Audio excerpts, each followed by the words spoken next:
everybody, I'm Natalia Bonner. I am so excited to be here today and introduce you to this awesome background filler.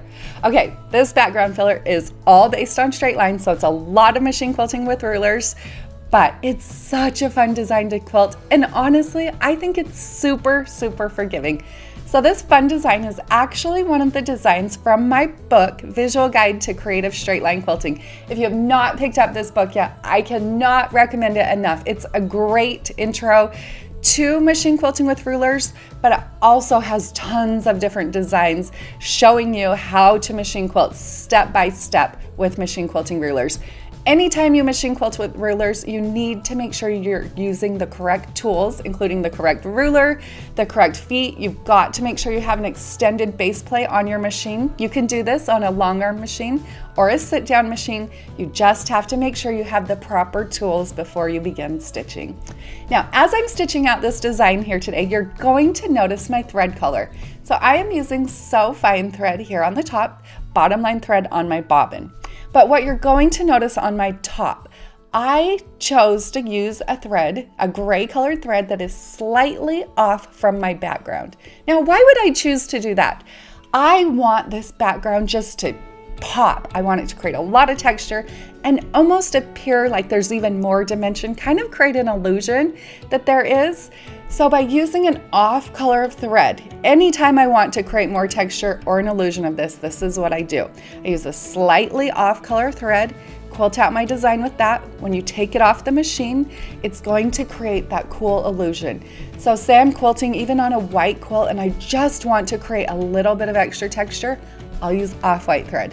If I'm quilting with a black background, I might use gray thread. The same thing with blue. Say I'm quilting a navy blue quilt, I might use a slightly lighter shade of blue. So as you're quilting, you might see that it looks more imperfect because you're using an off color thread. When you take your quilt off the machine and you're done, the results are awesome. But it does push you just a little bit. I say try it out. Build your confidence through your machine quilting. Now, I do all my quilting on a Gammill 22-inch machine, like you can see me using here today. As I'm quilting out this design, you are going to notice that I do have our brand new Piece and Quilt Pop Socket Ruler Grip on the back of my machine quilting ruler. This is a great way to help you stabilize your ruler just a little bit more. Gives you something to hold on to, or you can pop it back down and put your hand flat on top of your ruler. You can pick up the Pop Socket Ruler Grip plus all the other products that I've mentioned, the ruler, the batting. You can join this awesome class over on our website, pieceandquilt.com. Let's get stitching.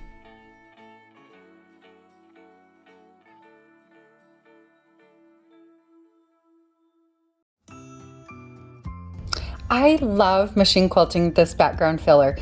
It creates so much interest and just adds so much to a quilt. It's kind of a modern feel.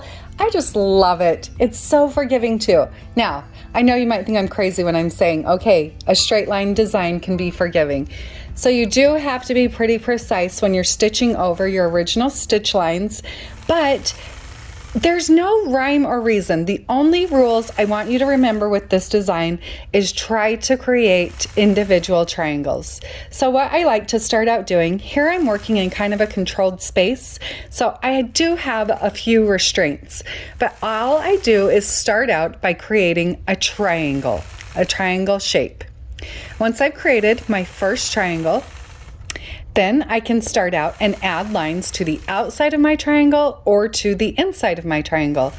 After I've created that triangle though, and I'm filling in with lines, how do I do that? Well, I start out by holding my machine quilting ruler so the first marked line intersects the outside of my triangle. So I'll stitch from the corner, one side of the triangle, across to the opposite side, but I'm stitching so that my spacing is going to be a 1/2 inch from the side of the design. When I reach my opposite side of my design, I'll stitch along my previous thread. So I'm going to stop, slow down, stitch along my previous thread, and then adjust my ruler once I've moved over a 1/2 inch and stitch back to that point where I started quilting.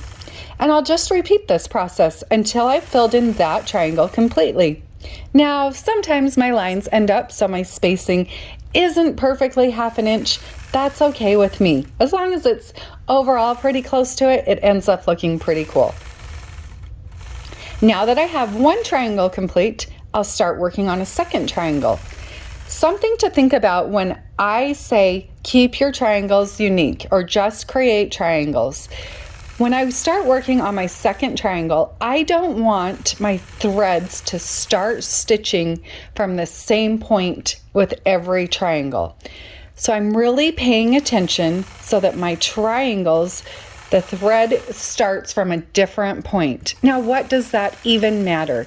I want one triangle to look like it's radiating from the left, one from the right, one from the top, one from the bottom.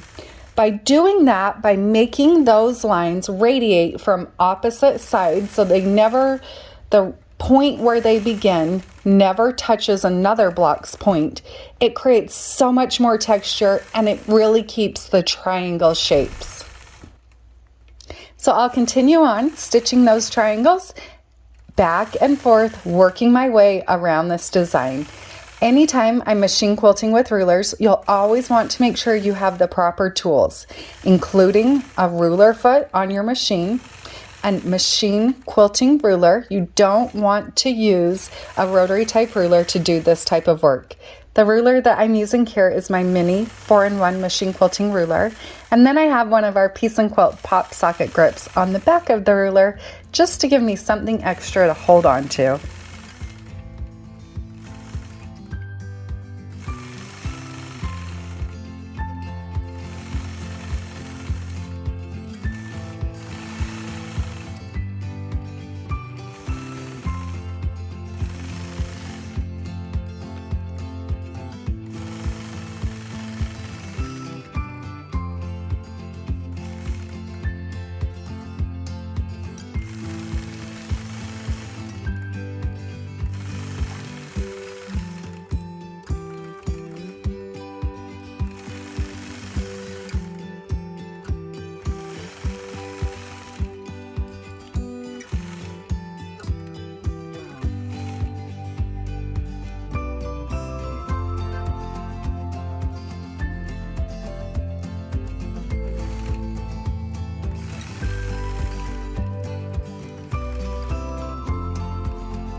I hope you all found just a little bit of inspiration from this fun machine quilting video.